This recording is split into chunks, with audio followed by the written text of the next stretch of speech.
Hallå allihopa och välkomna tillbaka till ännu ett avsnitt av Planet Zoo på svenska.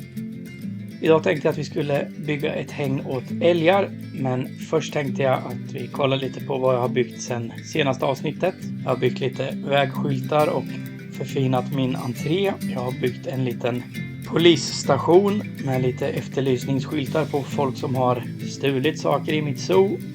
Ficktjuvar och liknande som mina eminenta vakter har fångat. Jag har byggt ett litet fängelse på sidan av polishuset där jag kan sätta in tjuvarna.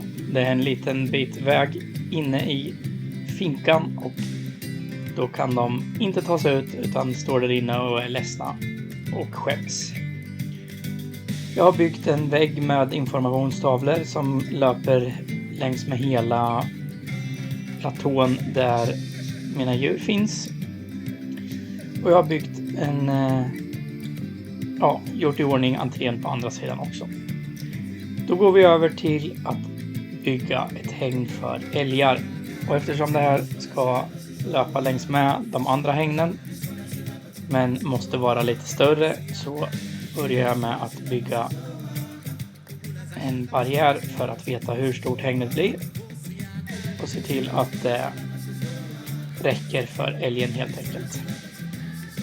Älgarna är ju ganska stora så att de behöver ju rätt så mycket plats. Därför bygga ett ganska stort hägn så att de trivs.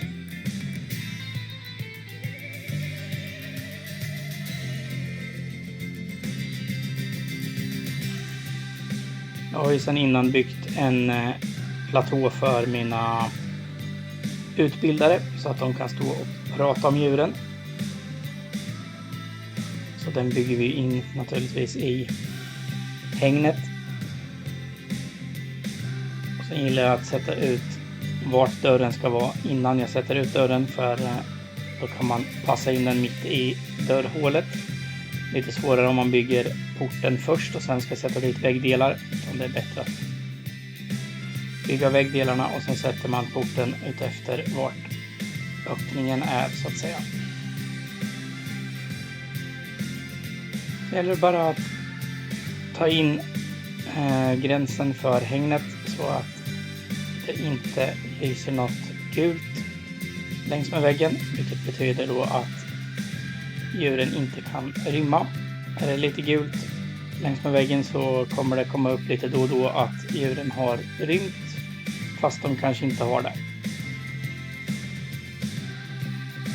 Och att den här inte blir rak, det spelar inte så stor roll just nu, för det kommer man ändra när man har satt ut sina egna avgränsare. Och de är ju beroende på vart vägen är som de hamnar helt enkelt. Jag vill ha lite mellanrum mellan habitatsgränsen och vägen. Nu fortsätter jag att modifiera terrängen lite grann så att det blir lite naturlig terräng för älgarna att röra sig på. De vill kanske ha lite olika nivåskillnader i sitt hägn så att det inte bara blir helt platt. Så jag börjar med att göra upp en grov skiss på hur det kan bli och sen se till så att det inte finns några glipor i mellan mark och vägg så att säga. In i den lilla fyrkanten som är precis vid dörren så kommer jag ju att göra ett litet kryp in för älgarna att gå in och få lite skydd ifrån gäster. Så där. Det blir väl ganska fint och de vill inte ha så mycket högt gräs, så jag börjar med att fixa till marken lite grann så att det är gräs i hela hägnet. Och sen så när man väl har satt in älgarna, då kan man kolla vad de vill ha för typ av mark i sitt hägn. Jag gillar även att rita ut lite stigar, även om de kanske inte går där så ser det mer naturligt ut när det är lite stigar runt om i hägnen som de kanske har trampat upp någon gång i tiden.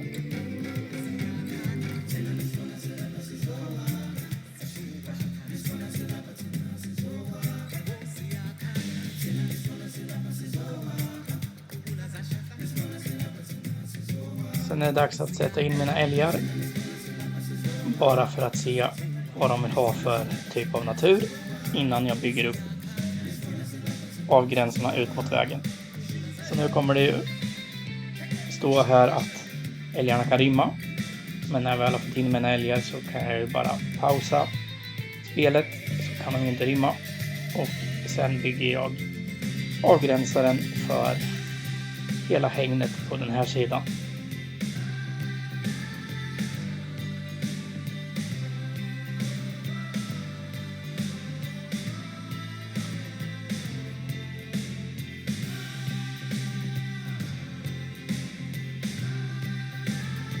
Här hade man ju kunnat välja samma typ av staket som för rävarna, men jag tänkte att vi kör en lite annorlunda taktik på älgarnas häng. Det som är lite bökigt med just de här staketen är när man roterar dem så blir de inte helt i 90 grader utan de bråkar lite med en och man får finlira lite för att det ska se bra ut. Som ni ser här så är ju inte min avgränsare rak. Därför sätter jag ut staketet där jag vill ha det. Och sen så får vi ändra gränsen för hängnet efter den. För om jag använder mig av X och Y-axeln så kommer det att bli rakt hela tiden mitt staket. Och då vet jag ju att vägen kommer att bli rak. Och så vidare.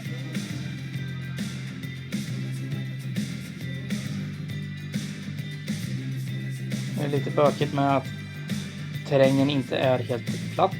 Så därför så får jag gå in och platta till terrängen där jag vill bygga min väg.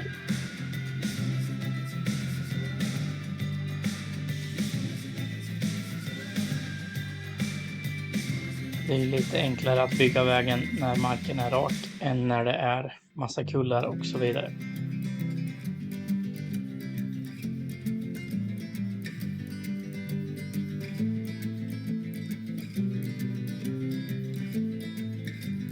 Och jag gillar ju att bygga ganska platt och rakt när jag bygger för att det är enklare när man ska göra sina egna staket och avgränsare att det är fyrkantigt.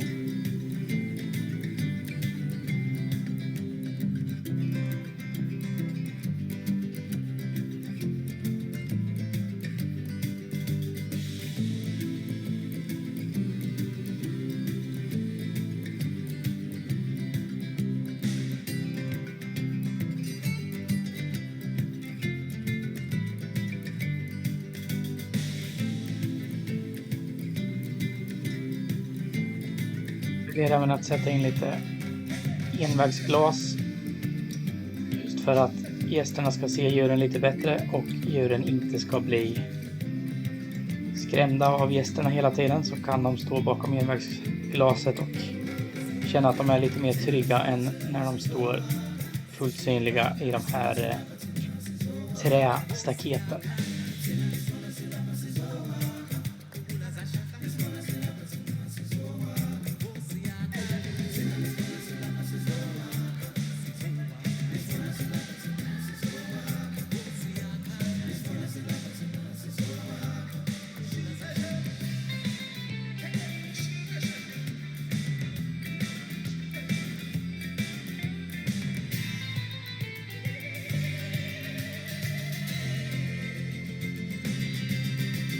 Sen sätter jag dit en djurskötarhydda lite närmare ingången till mina älgar också, så att de inte behöver gå så långt för att hämta mat och så vidare.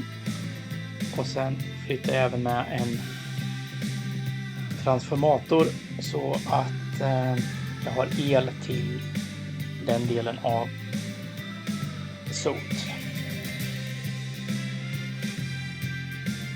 Viktigt att göra allting till en arbetszon så att dina djurskötare och veterinärer kan hålla sig till den arbetszonen.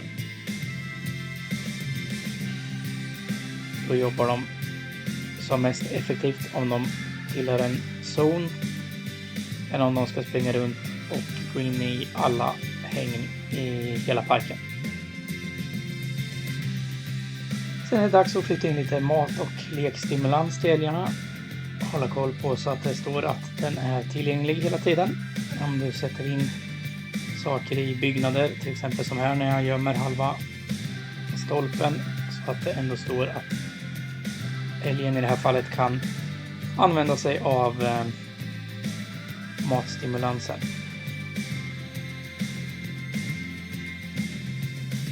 Sätter ut lite leksaker och annat som älgarna vill ha. Och även här måste man ju tänka på att hålla koll på hur mycket de vill ha. Så om man sätter in så att det precis räcker och de är nöjda, sen får de en avkomma, då är det helt plötsligt för lite av det ena eller det andra. Så att man hela tiden bygger lite för många saker istället för att ha för lite. Rundar till alla toppar på marken så att det ser lite mer naturligt ut. Och bygger ihop lite stigar och så vidare. Det här är ingenting som älgarna bryr sig speciellt mycket om, men jag tycker att det ser snyggt och naturligt ut när det är lite stigar. Återigen, sätt dit donationslådor, gärna för många, det gör ingenting. De där tv-skärmarna som ni såg nyss kommer jag byta ut sen emot trästaketet, för att det blev inte så bra som jag först trodde att det skulle bli.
Nu går jag bort till mitt andra sidan av hägnet där jag kan hämta de här skyltarna. Så jag använder mig av samma skyltar genom hela mitt zoo. Och då är det bara att kopiera hela, eftersom jag har gjort dem där till en grupp. Så kan jag kopiera och klistra in dem vart jag vill ha dem.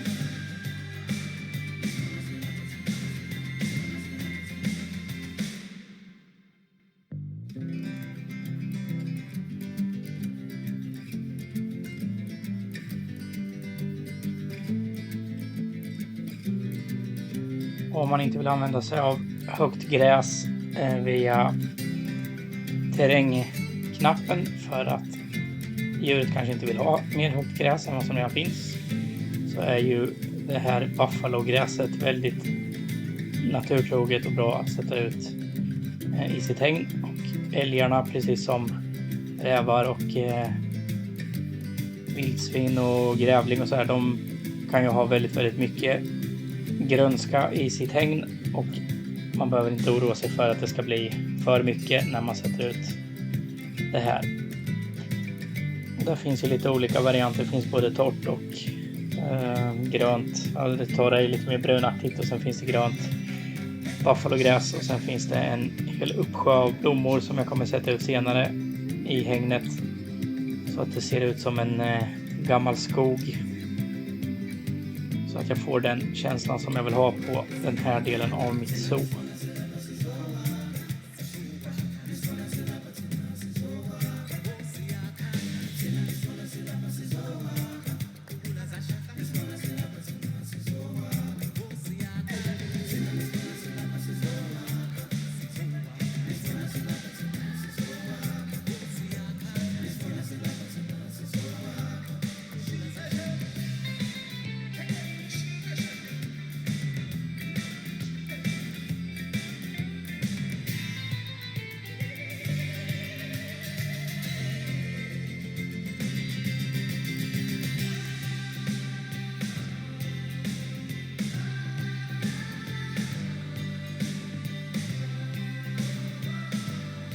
Ganska viktigt att tänka på när man sätter ut stora stenar och annat i sina hägn, det är ju att kolla ifall djuren kan ta sig upp på dem, ifall de kan rymma ifrån dem om de sitter för nära en gräns till exempel. Om de kan gå upp på stenarna och hoppa ut till gästerna, då blir det inte jätteglada gäster. Så därför kollar man ibland på värmekartan eller den här radarn som finns ifall djuret kan ta sig ut och rymma. Det är också viktigt att kolla så att djuret har den markyta som behövs, för allting som du sätter ut, träd och så vidare, det tar ju bort lite av den här ytan som räknas till vart djuret kan röra sig, och då kan det, även om det har byggt ett tillräckligt stort hägn, så kan det stå att markytan är för liten, och då får man tänka om lite grann. Jag vill ju skapa den här känslan av gammal svensk urskog, så jag kommer ju blanda både björk och tall och gran och asp och alm och alla trädslag som vi har i den svenska naturen i de här hägnen som ska vara nordiska eller skandinaviska djur helt enkelt. Sen senare i zoot så tänker jag väl fortsätta med andra delar av världen, men just nu så håller jag mig till Europa och kanske först och främst norra Europa. Så till exempel i min nästa video så kommer jag bygga en stor bondgård som jag kommer visa lite av i slutet av den här videon. Och sen så är tanken att föra in ett djur i mitt zoo som jag gillar att bygga till, som är lodjur. Och det är även ett väldigt bra djur för att locka fler gäster. Det här spelet är ju uppbyggt så att ju populärare djur man har, desto mer gäster kommer in till ditt zoo. Och köttätare och stora kattdjur, till exempel lejon, tigrar, de lockar ju riktigt mycket folk, medan till exempel grävling kanske inte är det mest populära djuret som du kan ha. Eftersom jag vill bygga en nordeuropeisk del i mitt zoo, då var grävlingen ett ganska självklart val, för den har vi ju i våran natur.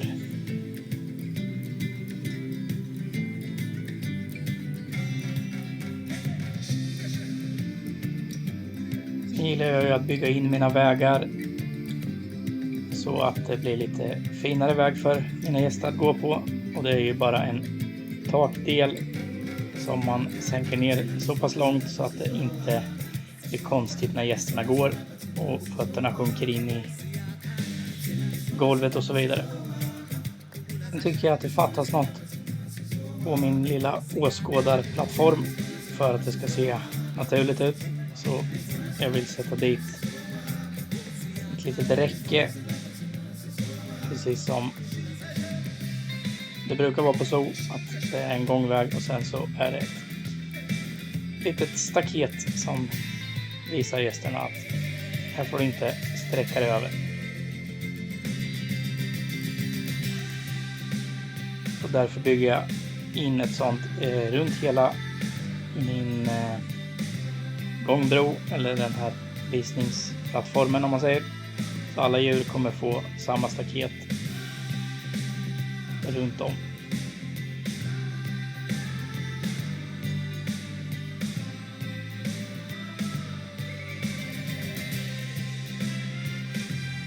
Och så gäller det till att få avslutningen lite snygg längst ut på andra sidan. Så där. Och när man håller på och bygger åt ett djur så ser man ju ofta saker som man tänker att det där skulle vi behöva slänga in i ett annat hägn. Så att man gör ju mycket samtidigt. Jag brukar aldrig bygga bara ett hägn åt gången, utan jag bygger några stycken så att det kan bli lite hoppigt ibland för mig själv. Och det är svårt att spela in då och visa upp det för er hur man gör. Men så här kan det se ut när jag får lite feeling och kommer på att nu måste jag göra något i det där hängnet också.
Och hela tiden när jag bygger så går jag tillbaks till djuret som jag bygger åt för att kolla så att jag inte går över på några parametrar. Att de inte vill ha något visst träd eller några buskar eller vad som helst. Utan jag kollar hela tiden så att det ofta är sånt som de vill ha i sina hägn som jag använder mig av. Det går ju att göra lite annorlunda och man behöver inte vara helt prickfri, men ju mer saker man har som de inte tycker om, desto sämre mår de till slut, och då kan det bli att det kommer demonstranter och så vidare för att klaga. Återigen, när jag satt in näckrosorna i älghängnet så kom jag ju på att jag behöver ha lite fint i alla andra hägn, så då passar man på att göra en bunt med näckrosor i rävarnas och vildsvinens och grävlingens hägn också.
Och de där tv-skärmarna blev jag ju som sagt inte alls nöjd med, så de plockar vi bort. Och sen så tar vi bara en del av staketet som vi har här och kopierar så att vi bygger in sista snutten där i ett staket också.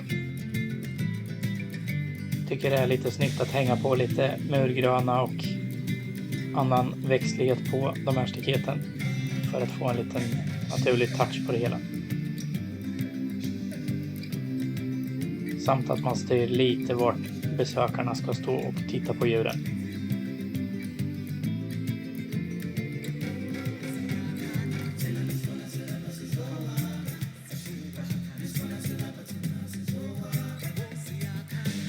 Så där, då börjar vi bli klara och jag tycker att vi tar en liten titt på hur hängnet blev.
Och i nästa avsnitt så kommer jag bygga ett stort hägn som kommer vara som en liten bondgård.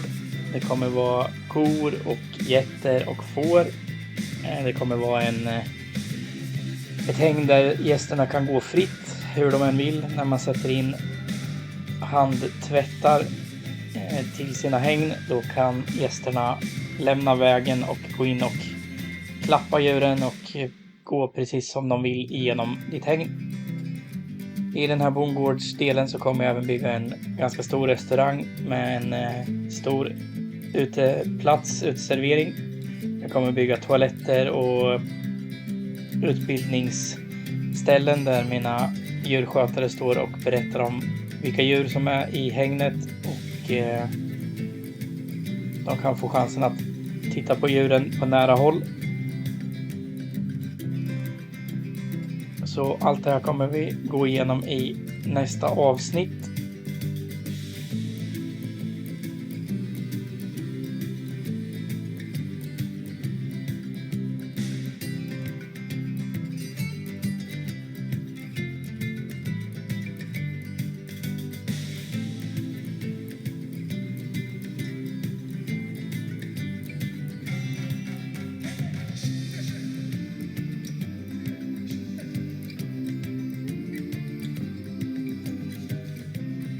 Jag hoppas att den här videon har hjälpt er i er utveckling till vad ni vill göra nästa gång.